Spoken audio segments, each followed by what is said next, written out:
মা ব্রাইড কোথায়? গিফট দেবো তো।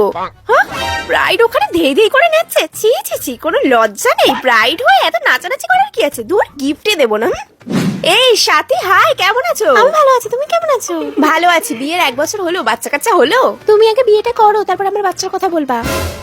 বেশি কোটনিগিরি করে। ভালো কথা কারো সহ্য হয় না।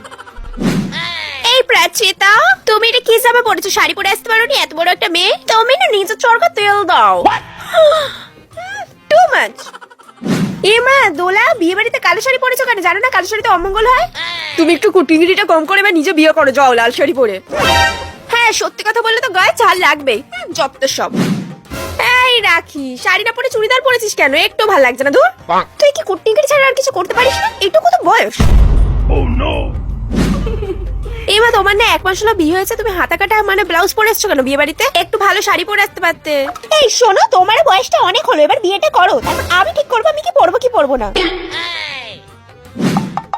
এই তোমাকে না অনেকক্ষণ ধরে দেখছি, তুমি তো ব্রাইড সেজে এসছো গো। একটা বিয়ে কেন নষ্ট করছো এভাবে? ব্রাইডকে তো আর কেউ দেখবেই না। তোমার কি, সেটা আমার ব্যাপার। বাবা, এখন তো দেখছি কাউকে কিছু বলাই যাবে না, কিছু বললেই চিল্লিয়ে উঠছে। যত সব।